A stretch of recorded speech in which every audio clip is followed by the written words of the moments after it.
নমস্কাৰ ছাৰ। নমস্কাৰ sir. Sir কি নাম আপোনাৰ? গজেন্দৰ দেহৰী। গজেন্দৰ, আপুনি ক'ৰ পৰা আহিছে? মই উৰিষ্যাৰ ঝাৰচুৰা জিলাৰ লক্ষণপুৰ ব্লকৰ ছাত্ৰীপল্লী গাঁৱৰ পৰা আহিছোঁ। ছাৰ, সন্ত ৰামপালদেৱ মহাৰাজৰ পৰা নাম দীক্ষা কেতিয়া ল'লে? মই সন্ত ৰামপালদেৱ মহাৰাজৰ পৰা নাম দীক্ষা 2020 জুন মাহত লৈছিলোঁ। সন্ত ৰামপালদেৱ মহাৰাজৰ পৰা নাম দীক্ষা লোৱাৰ আগতে আপুনি কি ভক্তি সাধনা কৰিছিল? মই সন্ত ৰামপালদেৱ মহাৰাজৰ পৰা নাম দীক্ষা লোৱাৰ আগতে সকলো গুৰুৰ ভক্তি কৰিছিলোঁ। উৰিষ্যাত যিমানবোৰ আছে, যেনে ব্ৰহ্মকুমাৰী, ওম শান্তি, জয় গুৰুদেৱ, আলেক মহিমা, সদগুৰু, কৃষ্ণগুৰু, সকলোৰে ভক্তি কৰিছিলোঁ। আৰু সৰুৰে পৰা মোৰ এটা ডাঙৰ বেমাৰ আছিল। ডক্টৰে কৈ দিছিলে যে এইটো ঠিক নহ'ব, অসাধাৰণ ৰোগ হয়। সেইবাবে মই ভক্তিত বিলীন হৈ গৈছিলোঁ, সৰুৰে পৰা বিলীন হৈ গৈছিলোঁ। চিকাছ এলুমিনিয়াছ এনচেডাছিছ আছিল। আমাৰ তাৰে বুৰ্লাৰ, উৰিষ্যাৰ বুৰ্লা নামৰ এখন ডাঙৰ হস্পিটেল আছে, তাৰে ওচৰত গুপ্তা নাৰ্ছিং হোম আছে। তাৰে ডক্টৰে কৈ দিছিলে। যেতিয়া মোক তাৰ পৰা ঘৰৰ মানুহে লৈ আহিলে, তেতিয়াৰ পৰাই মই ভক্তি আৰম্ভ কৰিছিলোঁ, যাতে পৰমাত্মাৰ শৰণলৈ গৈ কল্যাণ কৰিব পাৰোঁ আৰু ভক্তি কৰিব পাৰোঁ আৰু মুক্তিলৈ সংসাৰৰ পৰা উদ্ধাৰ হৈ যাওঁ। এনেকৈ সৰুৰ পৰা ভক্তি কৰিছিলোঁ। কিন্তু ভক্তি কৰিও একো সকাহ পোৱা নাছিলোঁ। য'তে নাযাওঁ কিয়, য'তে গুৰু নবনাওঁ কিয়, ক'তোৱে সকাহ পোৱা নাছিলোঁ। শেষত মই এনেকৈ ভাবিলোঁ যে কিবা খাই, বিষ খাই মৰি থাকিম, কাৰণ মই জীয়াই থাকিব বিচৰা নাছিলোঁ। মোৰ ঘৃণা হৈ গৈছিলে। লাহে লাহে শৰীৰ ইমান বেয়া হৈ গৈছিলে যে মোৰ জীয়াই থকাৰ কোনো আশাই নাছিলে। বাচি থকাৰ বাবে ইচ্ছাই নোহোৱা হৈ গৈছিল। লাহে লাহে মই শেষত এজন সৎগুৰু আছে উৰিষ্যাত, আৰু ছত্তীশগড়ৰ বৰ্ডাৰত এজন সৎগুৰু বনাই ল'লোঁ আৰু ভজন কীৰ্তন কৰি থাকিলোঁ। তেওঁৰ তাতো 8-10 বছৰ ভজন কীৰ্তন কৰিলোঁ, কিন্তু একো নহ'ল। শেষত মই এই মাছ মাংস সকলো খাইছিলোঁ। কণী খাইছিলোঁ, মাছ মাংস সকলো খাইছিলোঁ, পানো খাইছিলোঁ, গুটখাও খাইছিলোঁ। যেতিয়া মই এই সকলোবোৰ কৰি আছিলোঁ, তেতিয়া মোৰ গ'ল্ড ব্লাডাৰত ষ্ট'ন হৈ গৈছিলে, জণ্ডিছো হৈছিল আৰু চাইটিকাও হৈছিল। তাৰপিছত মই যেতিয়া ডক্টৰক দেখুৱালোঁ, তেওঁক ক'লে অপাৰেশ্যন কৰাব লাগিব। এই বেমাৰৰ কোনো চিকিৎসা নাই, ইয়াৰ অপাৰেশ্যন কৰাব লাগিব। পিছত টিবিও হৈ গৈছিলে। ডক্টৰে ক'লে বহুত বেছিয়ে সমস্যা আছে। তেতিয়া মই ভাবিলোঁ যে মোৰ এতিয়া আৰু একো নহ'ব। ডক্টৰে এতিয়া অপাৰেশ্যনো নকৰোঁ বুলি ক'লে। মই বহুত দুৰ্বল আছিলোঁ, অপাৰেশ্যন কৰিলে মৰি থাকিম। গতিকে এনেকৈ মই বহুত মানুহক লগ কৰিছিলোঁ, ভক্তিৰ বিষয়ে আলোচনা কৰিছিলোঁ, যে মই কি ভক্তি কৰোঁ, কেনেকৈ ভক্তি কৰোঁ, যাতে মই সকাহ পাওঁ, কাক গুৰু বনাওঁ। পুৰাণ শাস্ত্ৰত এনেকুৱা কোনো গুৰুৰে প্ৰমাণ নাই যাক মই গুৰু বনাইছিলোঁ, ভজন কীৰ্তন কৰিছিলোঁ। বেদ, বাইবেল, কোৰাণত এনেকুৱা কোনো নাছিল। মইতো হিন্দু, মুছলিম আৰু শিখ আৰু খ্ৰীষ্টিয়ান চাৰিওটা ধৰ্মলৈ গৈছিলোঁ। সকলো ভক্তি অনুভৱ কৰি ভক্তি কৰিছিলোঁ, একো সকাহ পোৱা নাছিলোঁ। শেষত এজন মোৰ মামা আছিলে, তেওঁ মোক জ্ঞান গংগা কিতাপখন দিলে। সেই জ্ঞান গংগা কিতাপখন পঢ়ি মই 7 বছৰমান থৈয়ে দিছিলোঁ। যেতিয়া মোৰ এই ষ্ট'ন হ'ল আৰু জণ্ডিছো হ'ল, তাৰ পাছত মই জ্ঞান গংগা কিতাপখন আকৌ বিচাৰিলোঁ আৰু পঢ়িলোঁ। তাতে প্ৰমাণ আছিলে যে আমি যিমানবোৰ ভক্তি কৰি আছিলোঁ, সকলোবোৰ শাস্ত্ৰৰ বিৰুদ্ধে। কোনো প্ৰমাণ নাই বেদ শাস্ত্ৰ 18 পুৰাণত, বাইবেলত, কোৰাণ শ্বৰীফত ক'তোৱে লিখা নাই যে এওঁলোক পূৰ্ণ গুৰু হয়। আৰু মই ব্ৰহ্মা, বিষ্ণু, মহেশ্বৰৰ ভক্তি কৰিছিলোঁ। সৰুৰ পৰা শুনিছিলোঁ যে তেওঁলোক নাগবান, অবিনাশী নহয়, কাৰণ এওঁলোকৰ জন্ম মৃত্যু হয়।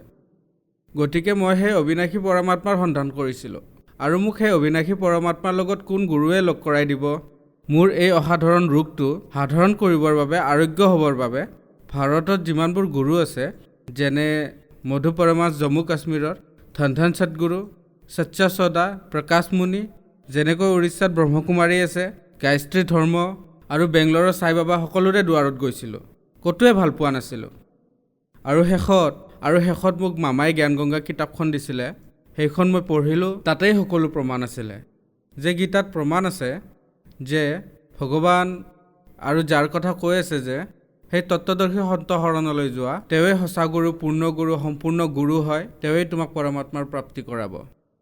আৰু মই সেইখন পঢ়ি থৈ দিছিলোঁ। যেতিয়া মোৰ এই সমস্যা হ'ল, বেমাৰ হ'ল, ষ্ট'ন হ'ল, গ'ল্ড ব্লাডাৰ ষ্ট'ন, তেতিয়া মই জ্ঞান গংগা কিতাপখন খুলিলোঁ আৰু পঢ়িলোঁ। তাৰপিছত মোৰ নাম লোৱাৰ বাবে জ্ঞান সকলোবোৰ মই সকলোবোৰ পৰীক্ষা কৰি চালোঁ যে সন্ত ৰামপালদেৱ মহাৰাজ অৱতাৰ হয়নে নহয়।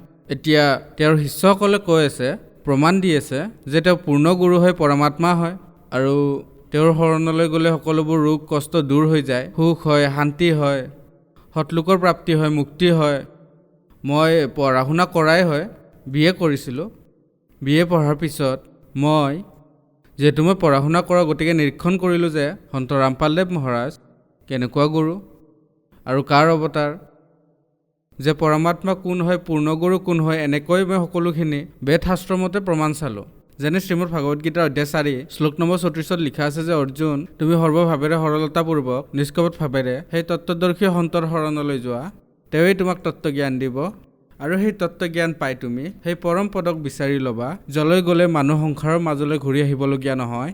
তাৰপিছত মই 2 ধৰণৰ গীতা আনিলোঁ, তাতে ভেৰিফাই কৰিলোঁ, তাক মিলালোঁ যে সন্ত ৰামপালদেৱ মহাৰাজে জ্ঞান গংগা কিতাপত যিমানেই 18 পুৰাণ, 4 বেদ, 6খন শাস্ত্ৰ, বাইবেল গুৰু গ্ৰন্থত যিমানবোৰ প্ৰমাণ দিছে, সকলোবোৰ আনি মোৰ লগত যিমানবোৰ বেদ গ্ৰন্থ আছে তাতে মিলাই চালোঁ।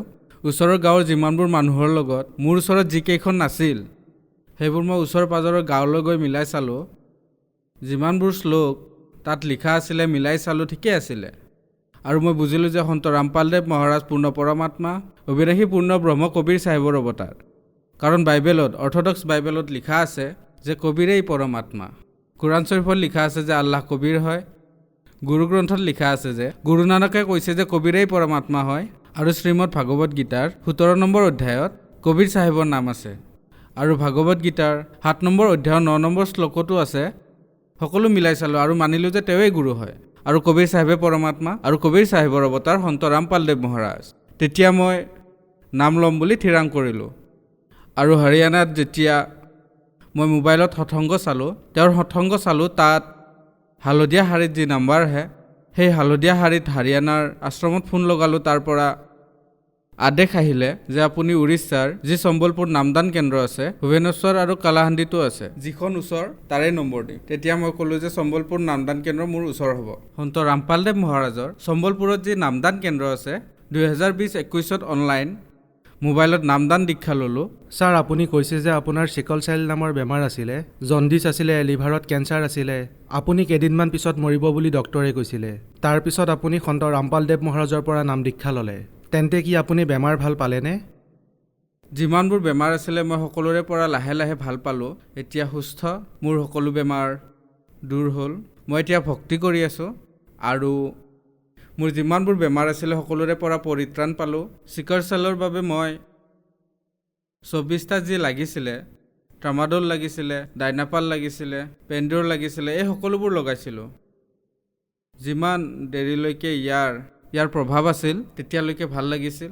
তাৰ প্ৰভাৱ শেষ হোৱাৰ পিছত ভাল নলগা হয়। এনেকৈয়ে মই চলি আছিলোঁ। আৰু যেতিয়া পৰমাত্মাৰ শৰণলৈ আহিলোঁ, মুক্তিদাতা সন্ত ৰামপালদেৱ মহাৰাজৰ শৰণলৈ আহিলোঁ, তেতিয়াৰ পৰা মই ভাল পাবলৈ ধৰিলোঁ আৰু মেডিচিন এৰি দিলোঁ।